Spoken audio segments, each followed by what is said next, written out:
Some people never learn where they belong.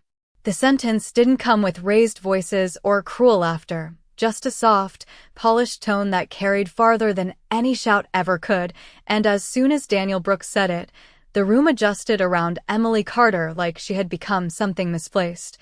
Like a shadow that didn't belong under crystal chandeliers worth more than her entire apartment rent for a year, and for a brief second, even the string quartet seemed to hesitate before continuing their melody, the sound stretching thin across marble floors and gold-trimmed walls while Emily stood at the edge of it all, fingers resting lightly on the stem of a champagne glass she hadn't been offered but had taken anyway, because refusing to disappear was the only thing she had left.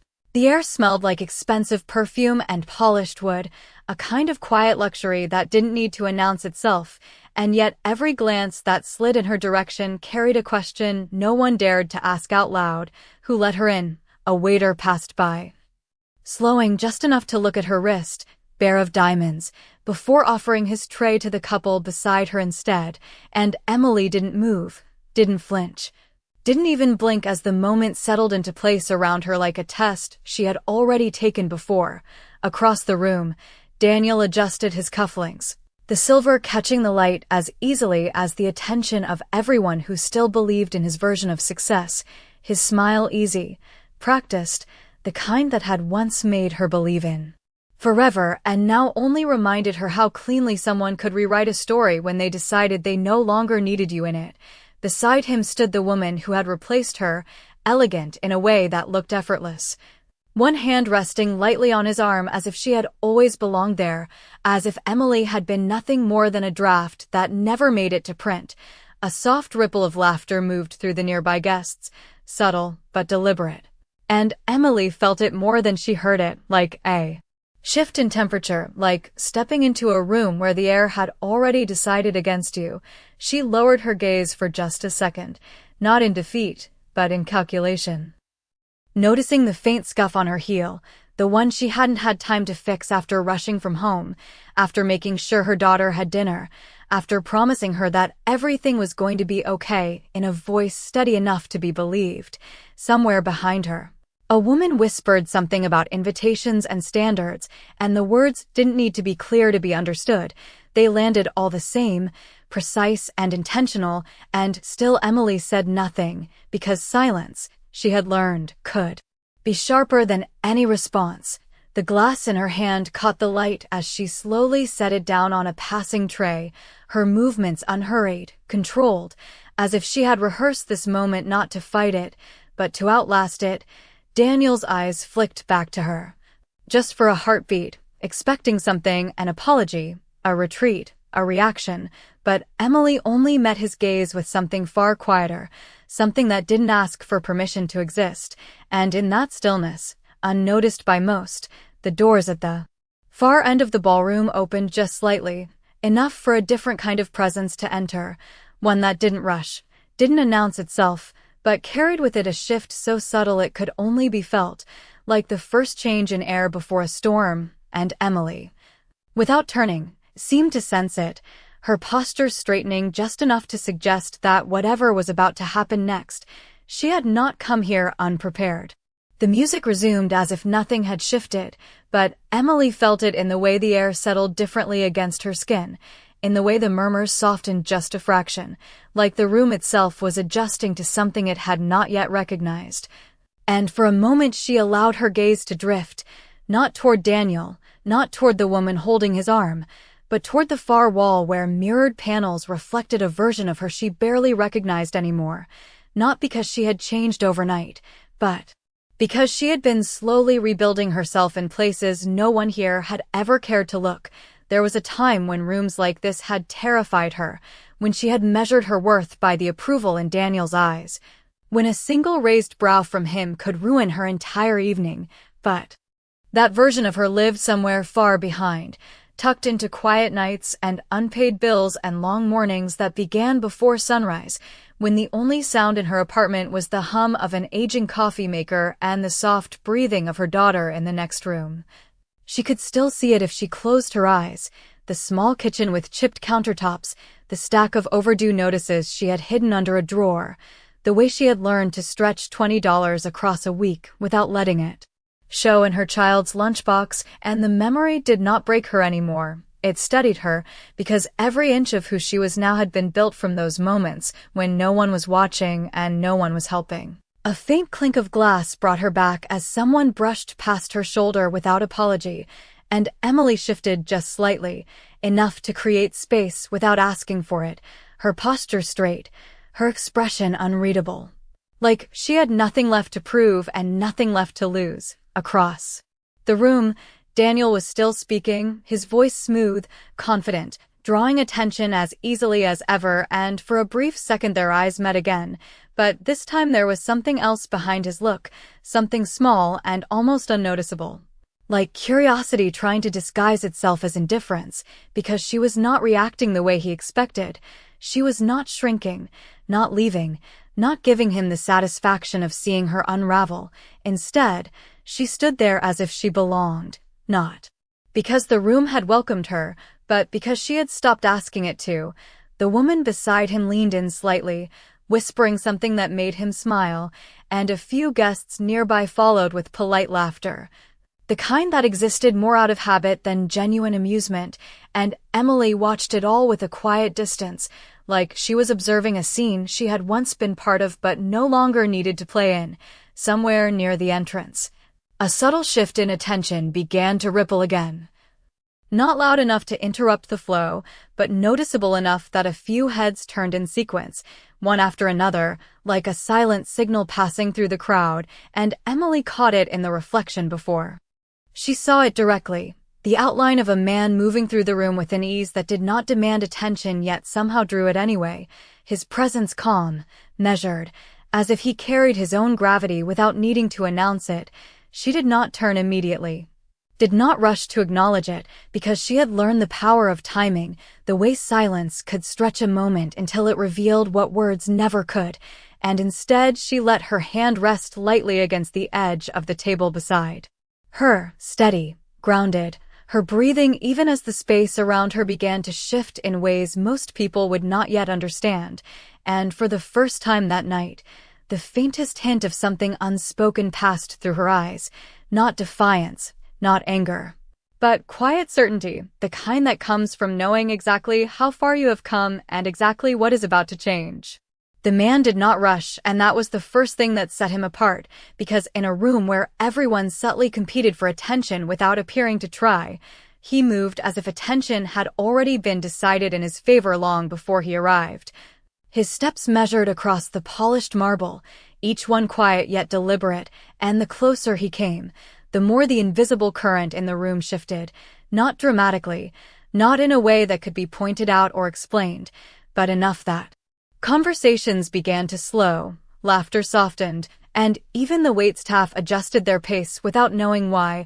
Emily watched him only through reflections at first, catching glimpses of his presence in the mirrored panels, the clean line of his suit, the calm set of his shoulders, and there was something about the way he carried himself that felt familiar, not in identity but in energy, like someone who did not need to prove anything because he had already outgrown the need to be seen.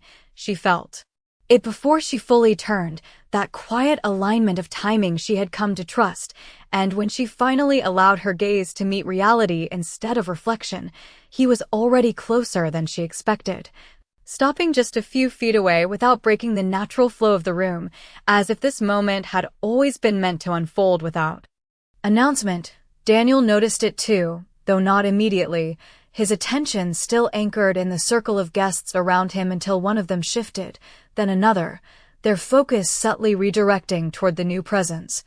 And it was only then that Daniel's expression flickered, a small interruption in his confidence that passed quickly but not invisibly. Beside him, the woman on his arm straightened slightly, her posture adjusting with instinctive awareness, her smile tightening just enough to reveal that something had changed in the atmosphere, even if she could not yet name it. Emily did not move toward the man, and he did not call out to her, but the space between them seemed to close on its own, shaped by something quieter than intention. And when he finally stopped beside her, There was no grand gesture, no dramatic introduction, just a simple, composed presence that settled next to hers as if it belonged there. He glanced at her, not with surprise, not with pity, but with recognition. The kind that did not ask questions because it already understood enough, and for the first time that night, Emily allowed the smallest shift in her expression, not a smile, not relief, but something steadier.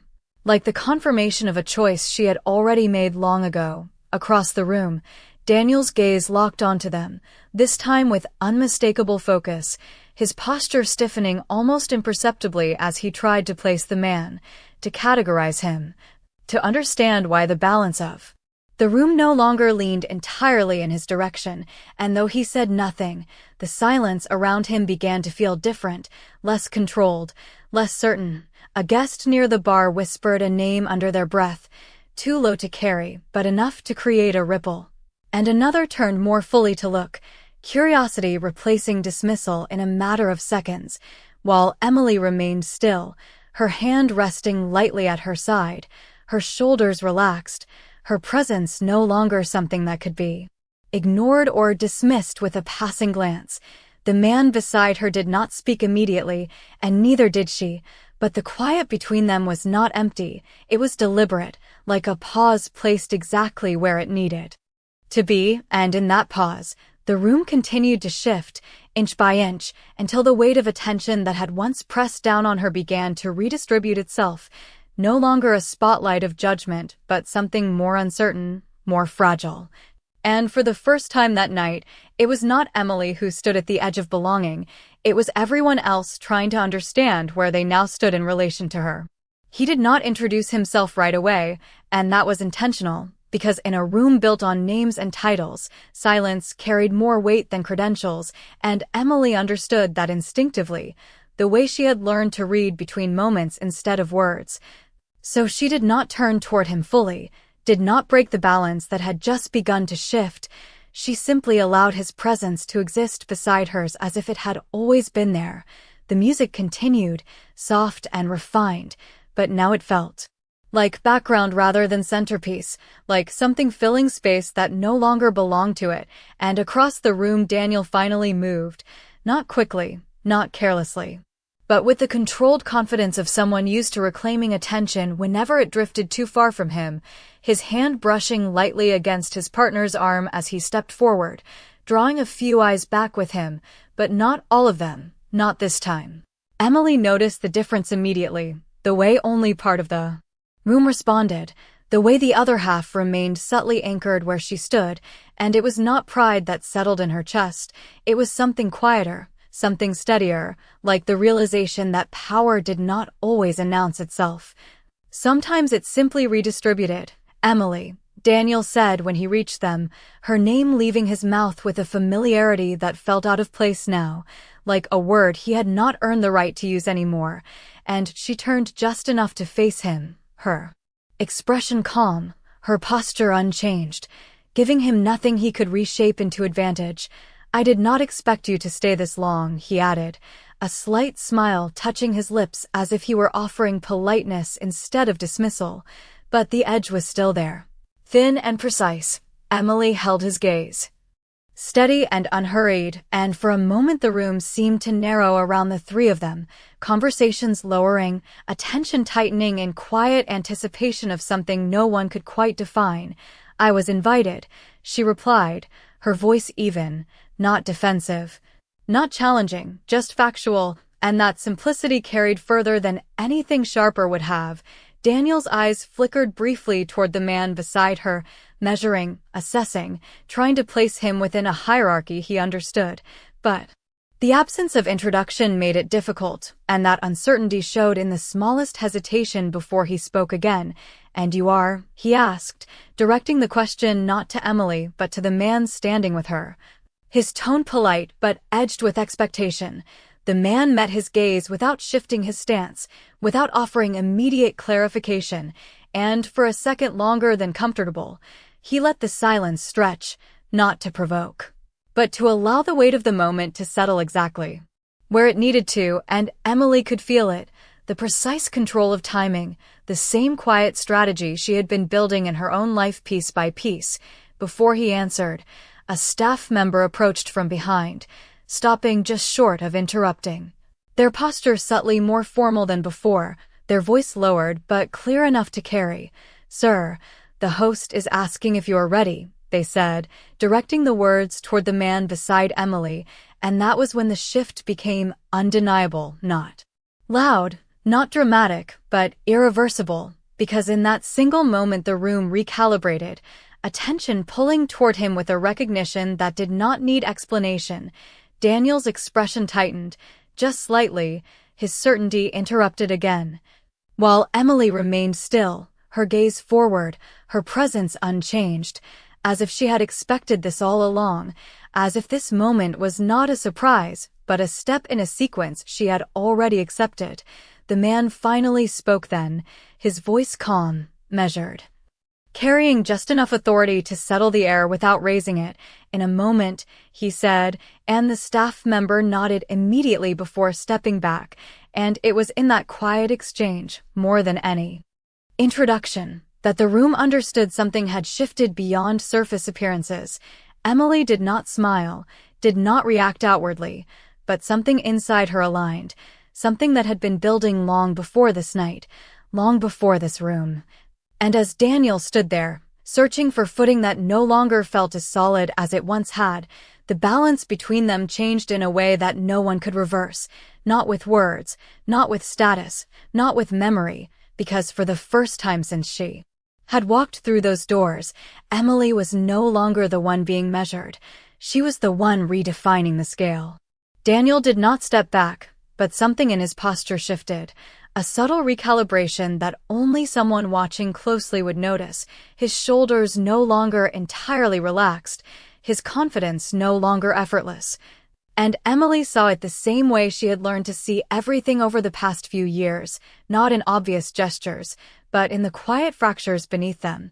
The room held its breath in a way that did not interrupt the music yet made it feel distant, like the sound was coming from another space entirely, and the man beside her remained still, his presence steady, unshaken by the attention now gathering around him, as if this was not new, not unusual, just another moment passing exactly as expected.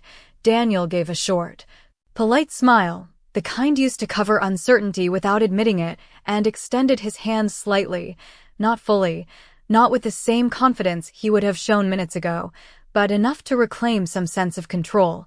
"Daniel Brooks," he said, his tone measured, waiting for a response that would place things back into familiar order. The man looked at the offered hand for a brief second, then met Daniel's eyes again instead of taking it immediately. Not dismissive, not rude, just deliberate. And in that pause the imbalance grew more visible, because time itself seemed to lean toward him rather than Daniel. Emily did not move, but she felt the shift deepen, like watching a structure adjust under pressure, every second revealing more than the last. Finally, the man extended his hand, but only after the moment had fully settled on his terms, his grip firm, his expression calm, and when he spoke, his voice carried just enough authority to quiet the last fragments of casual conversation nearby. "Alexander Hayes," he said, nothing more, no title, no explanation. And yet the name alone moved through the room like a quiet recognition, subtle at first, then undeniable, as a few guests exchanged glances, as someone near the bar straightened instinctively, as the staff adjusted their posture with a level of attentiveness reserved for only a few. Daniel's reaction was immediate, though controlled, his fingers tightening just slightly before releasing, his expression holding steady but no longer effortless, because he knew the name, and more importantly, he knew what it represented. Connections, influence, a level of power that did not need to be displayed to be understood. Beside him, his partner's smile faltered for a fraction of a second before returning, more careful now, more measured, her eyes moving between Emily and Alexander with a calculation that had replaced earlier dismissal. Emily remained composed, her gaze forward, her presence anchored not in the room but in herself, because this was not the moment she had come for, not yet. And she understood that better than anyone.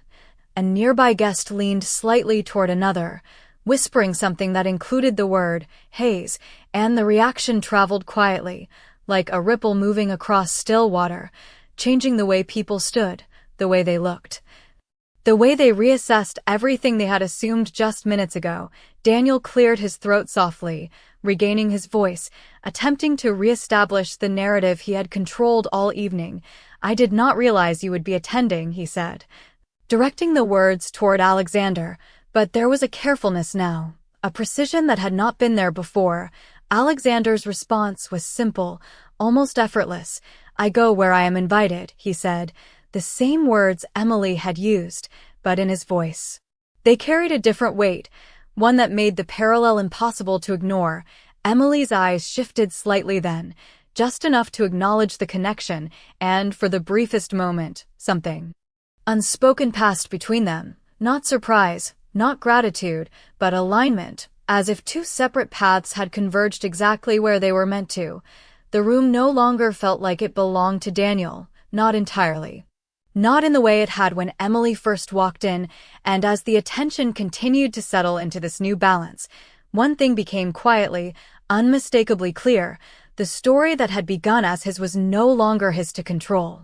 The silence that followed did not feel empty, it felt structured, like something carefully placed between moments to reveal what words would only blur, and Emily could sense it settling across the room, the way conversations no longer resumed at full volume.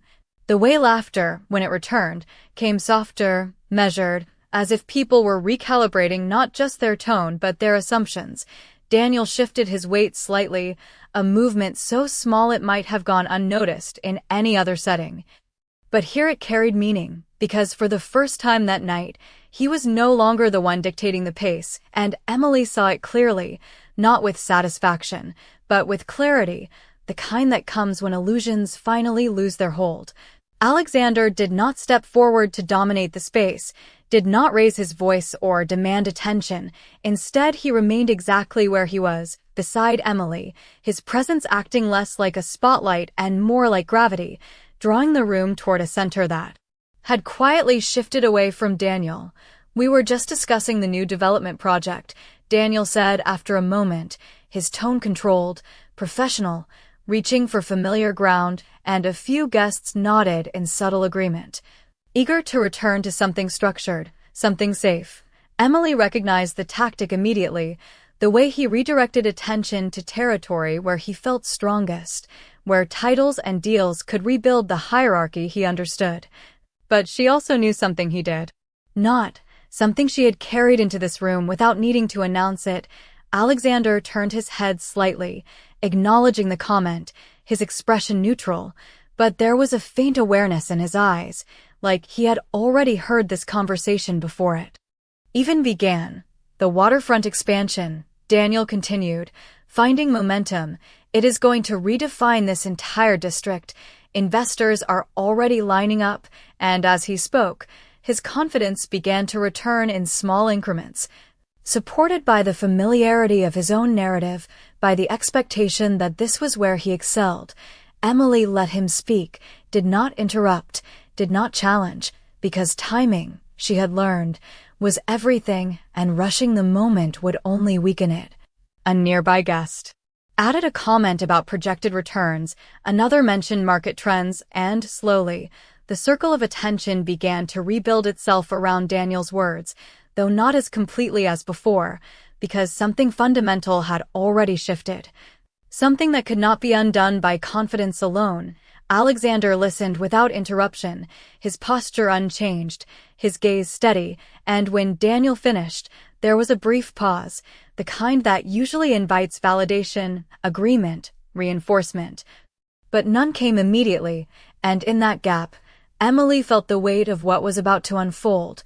She turned her head just slightly toward Alexander, not fully, not in a way that drew attention, but enough to acknowledge the moment they both understood was approaching. And he met her glance with the smallest nod, almost imperceptible, yet entirely certain. Daniel noticed it, the exchange, subtle as it was, and something in his expression tightened again. the edge of uncertainty returning beneath. The surface he was trying to maintain. It is an ambitious project, Alexander said finally, his voice calm, measured, not dismissive, not impressed, simply factual, and that neutrality carried more weight than praise ever could. Daniel straightened, ready to respond, to defend, to explain, but before he could fully step back into control, Alexander added, "We have been reviewing it closely," and the words settled into the room with a quiet finality that shifted everything once more, because they were not casual, they were not speculative, they implied involvement, authority, decision.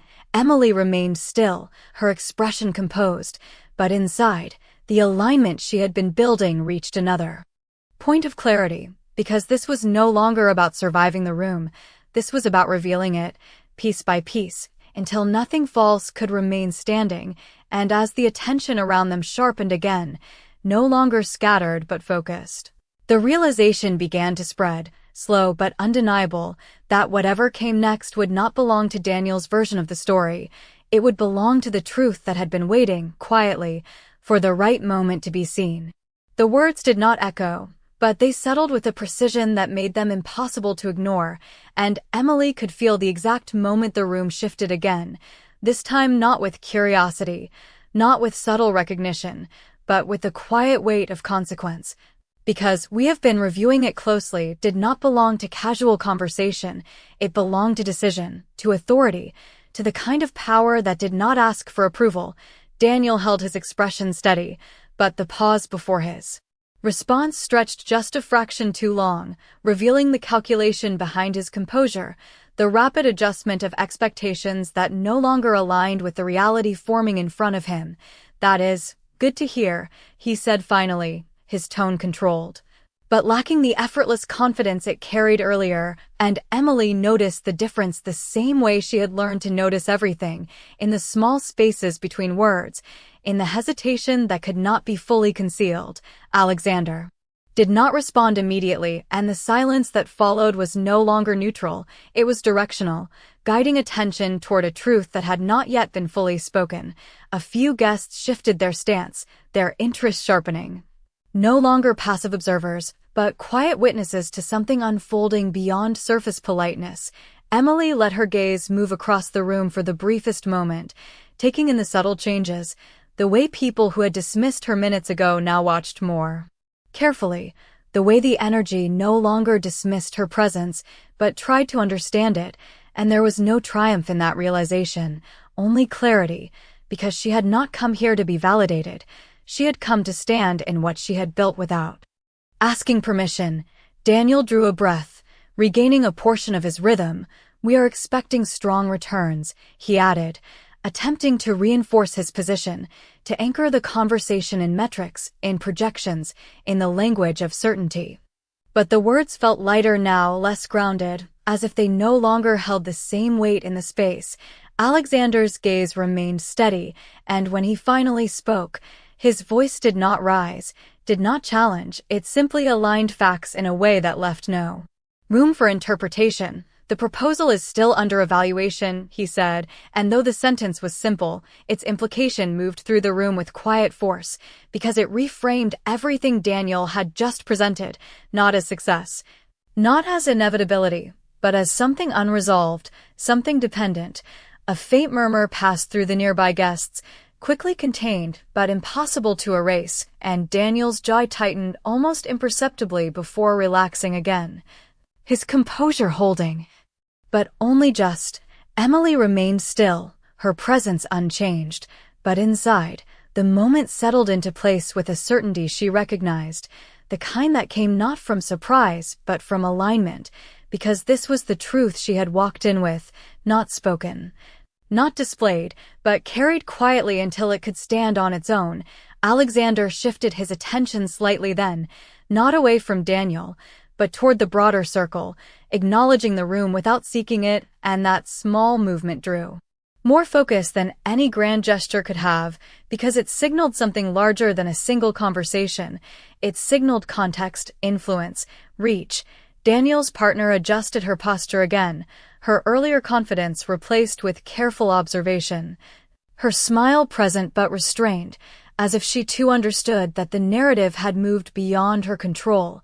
Emily's hand rested lightly at her side, her shoulders relaxed, her breathing even, and for the first time since she had entered the room, there was no trace of the outsider in her stance, no tension, no need to prove, because the space itself had begun to shift around her, not by force, not by demand, but by the quiet exposure of truth. And as the attention of the room settled into this new balance, one realization began to take hold, slow but undeniable, that the story everyone thought they were watching was no longer about a woman who had been left behind. It was about a woman who had returned with something no one had thought to question until now, and that realization, more than any words, was what made the room begin to fall truly, completely silent. The silence did not break, it deepened, settling into the kind of stillness that carried meaning without needing to be filled, and Emily could feel every pair of eyes recalibrating, not just toward Alexander, but toward her. As if the room was finally beginning to connect something it had overlooked from the very beginning, Daniel's confidence did not disappear, but it shifted into something more controlled, more careful. The kind that came from realizing the ground beneath him was no longer entirely stable, and he adjusted his stance again, subtle but deliberate, as though he could reassert balance simply by holding himself steady. "We have already secured key backing," he said, his voice measured, reaching for certainty again, for structure, for the familiar rhythm of persuasion that had always worked in rooms like this, and a few heads nodded reflexively. But the response was no longer unified, no longer automatic. Alexander listened without interruption, his expression unchanged, and then, without raising his voice, without stepping forward, he added a single line that did not challenge Daniel directly but quietly reframed the entire conversation. "Final approval has not been issued," and the words landed with precision. Because they did not argue, they clarified, and clarity, Emily had learned, was far more powerful than confrontation. A faint shift moved through the room again, this time sharper, more defined, as guests exchanged brief glances, recalculating positions, reconsidering assumptions, and Daniel felt it, even if he refused to show it fully, his jaw tightening for just a fraction before relaxing again, his smile returning, but thinner now, more deliberate. Emily remained still, her presence calm, her gaze steady, but inside, everything aligned with a quiet certainty, because this moment was not unfolding randomly. It was the result of choices she had made long before tonight, choices no one here had witnessed, decisions built in silence, in small rooms, in early mornings and long nights when the only validation came from knowing she had not given up. She shifted her weight slightly, not away, not toward, just enough to ground herself in the moment, and then, for the first time, she spoke again, her voice even, composed, carrying just enough to reach those closest without demanding the entire room. "The numbers were adjusted last quarter," she said, not as a correction, not as a challenge, but as a fact placed carefully into the space, and the effect was immediate. Not loud, not dramatic, but unmistakable, because it introduced something Daniel had not accounted for, something that did not belong to his version of the story.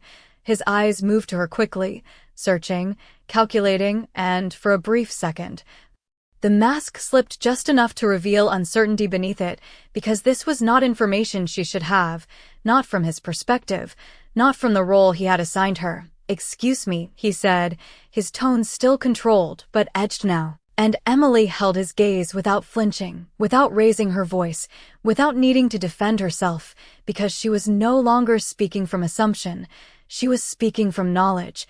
Alexander did not interrupt, did not step in, he simply remained beside her, his presence steady, allowing the moment to unfold exactly as it needed to, and in that restraint, the dynamic became even clearer.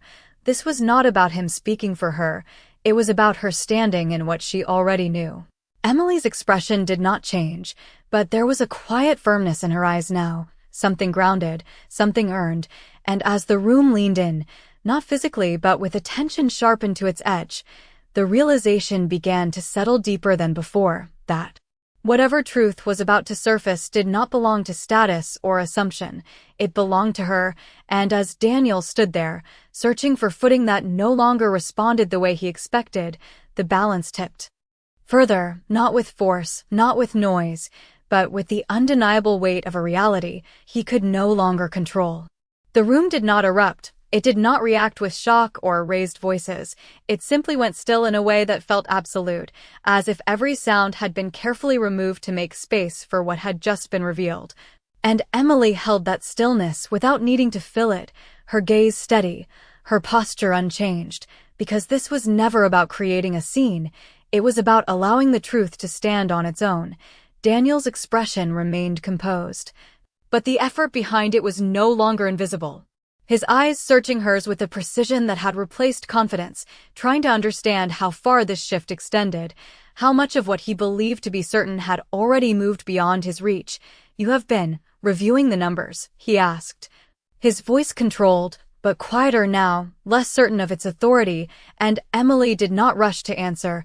She let the moment breathe, the way she had learned to do in rooms far smaller than this, where patience was not a strategy, but a necessity.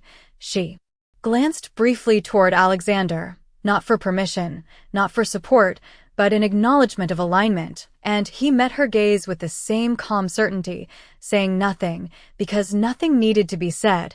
When Emily finally spoke, her voice was even, grounded, carrying just enough to reach those closest without demanding the entire room.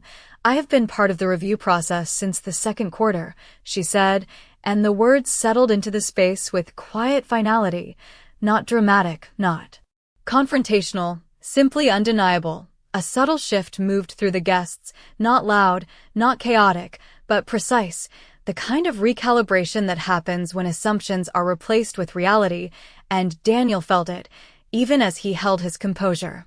Even as he nodded slightly as though processing rather than reacting, because the implication was clear.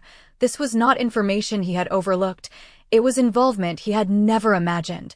"On behalf of Hayes Group," Alexander added, his voice calm, measured, completing the picture without embellishment, and in that single line, everything aligned, the presence, the attention, the authority, all of it converging into a truth that no longer required explanation. Emily did not smile, did not look around for validation. She simply stood there, grounded in the space she had built for herself long before this night, and for a moment, the room existed around her in a different way, not as a place that judged her, not as a place she had to earn, but as a space that had quietly adjusted to her reality. Daniel's partner shifted beside him, her earlier confidence replaced with careful stillness, her eyes moving between them as if trying to reconstruct a narrative that no longer held together, and Daniel himself said nothing for a few seconds longer than usual. His silence no longer strategic but necessary, because there were no immediate words that could restore what had just shifted. Emily exhaled softly, almost imperceptibly, and then, without announcement, without hesitation, she stepped back, not away from the moment, but out of its center, because she did not need to remain there to prove anything further. She turned slightly, her movement calm, deliberate, and as she did, the attention of the room followed for a brief second before settling again, not in dismissal, but in quiet recognition. Alexander remained where he was for a moment longer, then inclined his head just slightly in her direction, not as a gesture for the room, but as acknowledgement, before turning back toward the host who had been waiting, and the balance of the evening began.